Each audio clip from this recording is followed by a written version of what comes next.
السلام علیکم ورحمۃ اللہ تعالی وبرکاتہ۔ اعوذ باللہ من الشیطان الرجیم، بسم اللہ الرحمن الرحیم۔ درود پاک پڑھیں۔ اللہم صلی علی سیدنا مولانا محمد معدن الجود والکرم وعلی الکرام الکریم، وبارک وسلم صلاۃ وسلام علیک یا رسول اللہ صلی اللہ تعالی علیہ وآلہ وصحبہ وسلم۔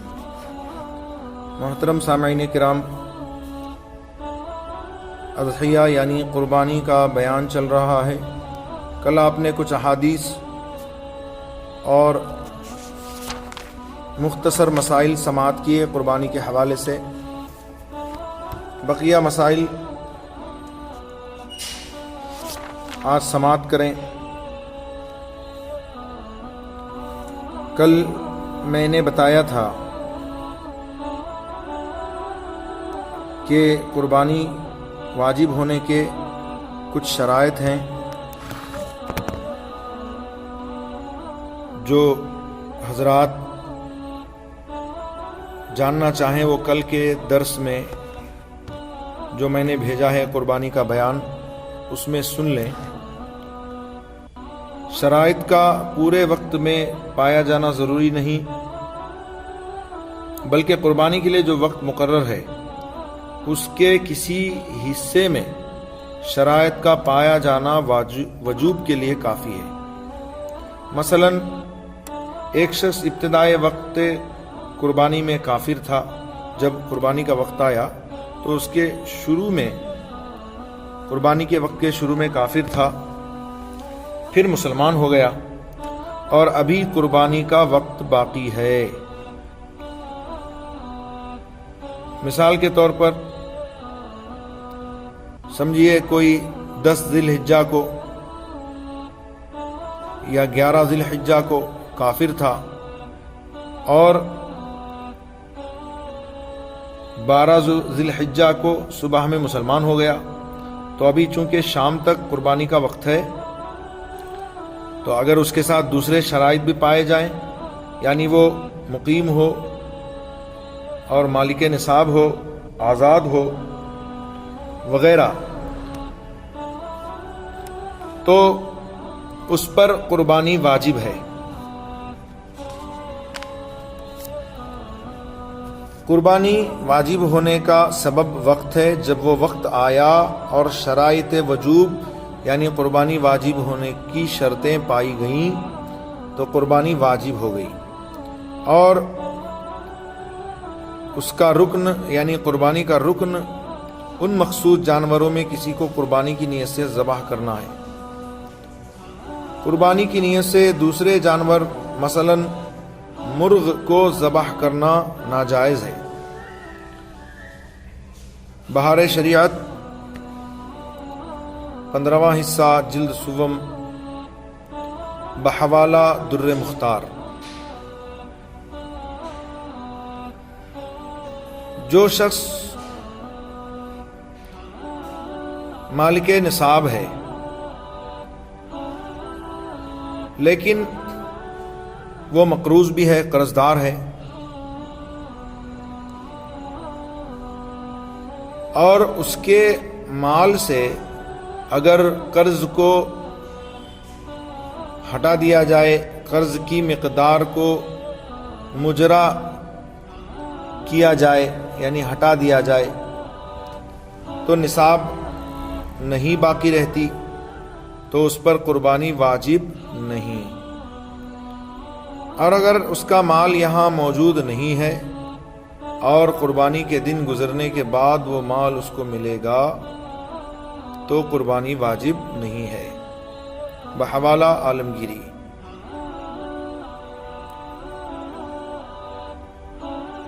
مالک نصاب نے قربانی کے لیے بکری خریدی تھی، وہ گم ہو گئی اور اس شخص کا مال نصاب سے کم ہو گیا، گھٹ گیا۔ اب قربانی کا دن آیا تو اس پر یہ ضروری نہیں کہ دوسرا جانور خرید کر قربانی کرے، اور اگر وہ بکری قربانی ہی کے دنوں میں مل گئی اور یہ شخص اب بھی مالک نصاب نہیں ہے تو اس پر اس بکری کی قربانی جو گم ہو گئی اس کی قربانی واجب نہیں ہے۔ پھر سے آپ سن لیں، مالک نصاب نے جس پر قربانی واجب ہے، غنی اور مالدار مالک نصاب نے قربانی کے لیے بکری خریدی تھی اور وہ گم ہو گئی، اور اس شخص کا مال نصاب سے کم ہو گیا، گھٹ گیا۔ اب قربانی کا دن آیا تو اس پر یہ ضروری نہیں ہے کہ دوسرا جانور خرید کر قربانی کرے۔ یہ میں مالک نصاب کی بات کر رہا ہوں۔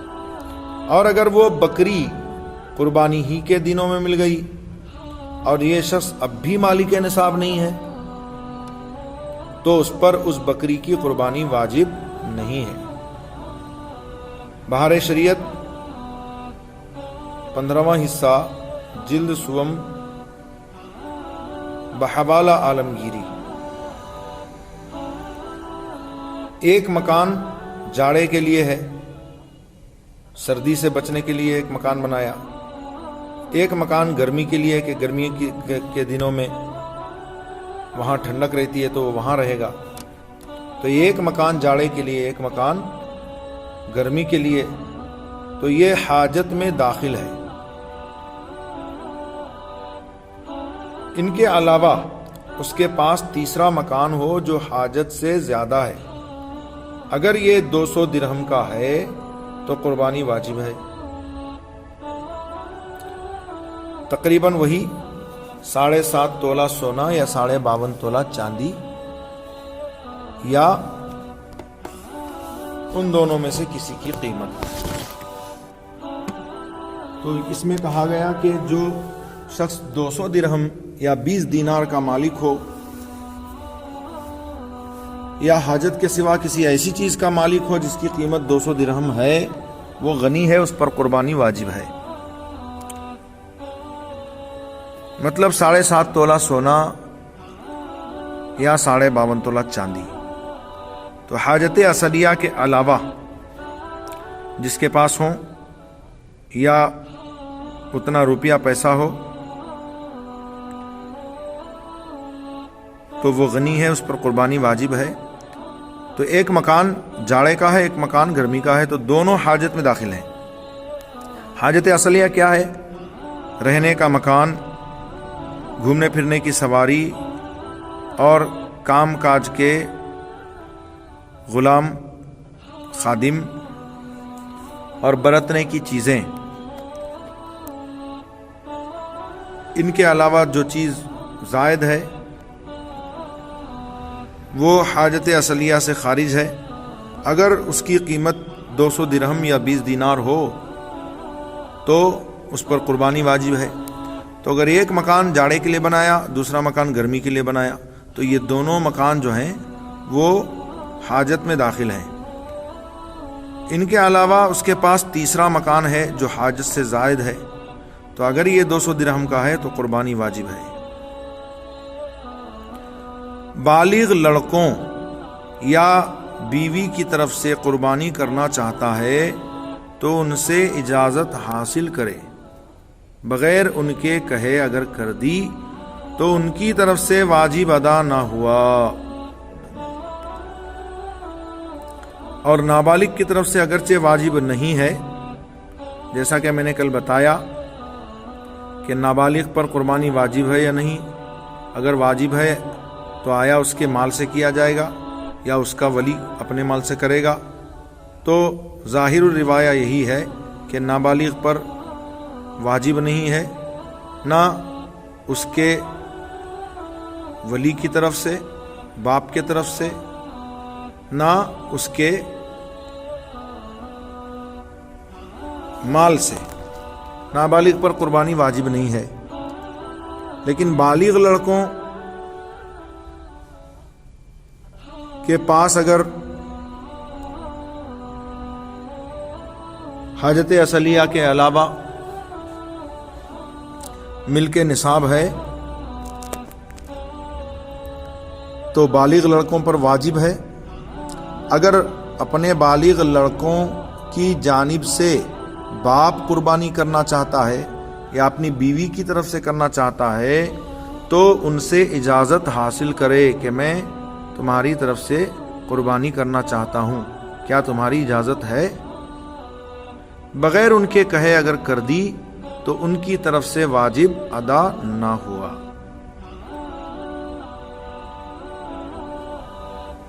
یہ ضروری نہیں ہے کہ 10ویں ہی کو قربانی کر ڈالے، اس کے لیے گنجائش ہے کہ پورے وقت میں جب چاہے کرے۔ لہذا اگر ابتدائی وقت میں، شروع وقت میں اس کا اہل نہ تھا، وجوب کے یعنی قربانی واجب ہونے کے شرائط نہیں پائے جاتے تھے، اور آخر وقت میں اہل ہو گیا، مطلب پہلے مال نہیں تھا اس کے پاس، بعد میں مال آ گیا، قربانی کا آخری وقت ہے، مثال کے طور پر 12 ذی الحجہ کو شام سے پہلے پہلے، مغرب سے پہلے پہلے اس کے پاس اتنا مال آ گیا کہ وہ مالک نصاب ہو گیا، تو اس پر واجب ہو گئی۔ اور اگر شروع وقت میں واجب تھی اور ابھی کی نہیں، اور آخر وقت میں شرائط جاتے رہے، تو واجب نہ رہی۔ اور ایک مسئلہ سن لیجئے، ایک شخص فقیر تھا، مالک نصاب نہیں تھا، فقیر تھا، مگر اس نے قربانی کر ڈالی، اس کے بعد ابھی قربانی کا وقت باقی تھا کہ غنی ہو گیا، مالدار ہو گیا، مالک نصاب ہو گیا، تو اس کو پھر قربانی کرنی چاہیے، کیونکہ پہلے جو کی تھی وہ واجب نہ تھی اور اب واجب ہے کیونکہ وہ مالک نصاب ہے۔ پہلے چونکہ فقیر تھا، مالک نصاب نہ تھا، لیکن اس نے قربانی کر ڈالی، تو چونکہ اس پہ قربانی وہ واجب نہیں تھی، لہٰذا اب مالک نصاب ہونے کے بعد، غنی ہونے کے بعد، اب وہ دوبارہ قربانی کرے گا۔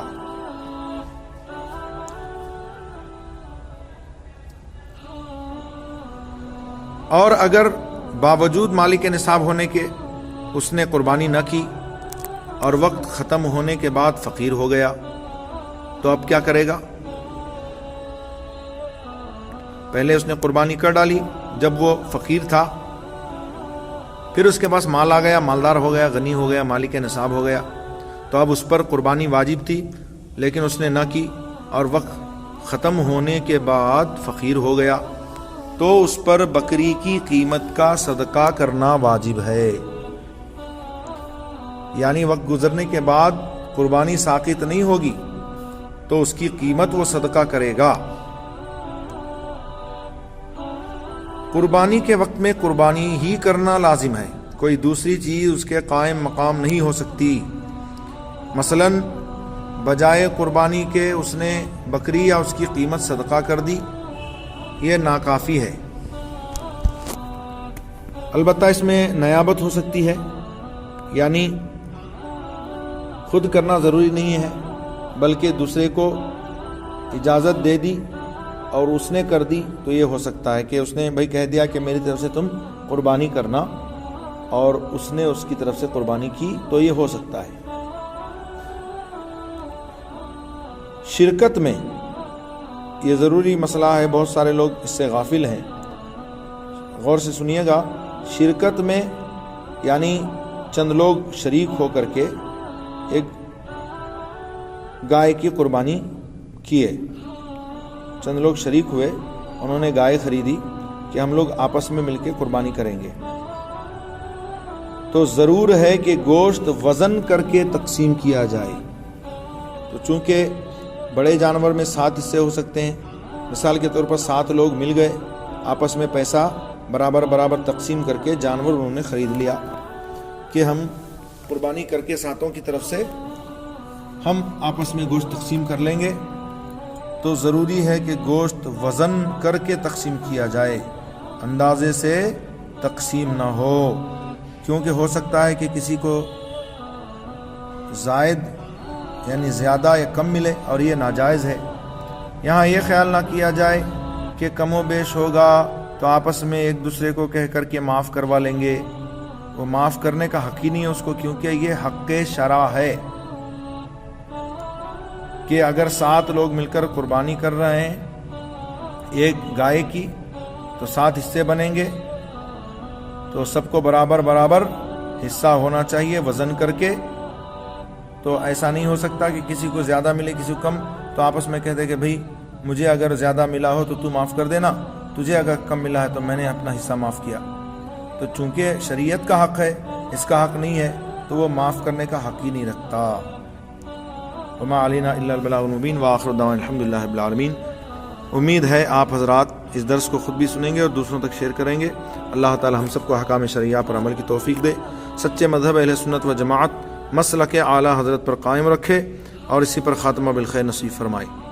وما علینا الا البلاغ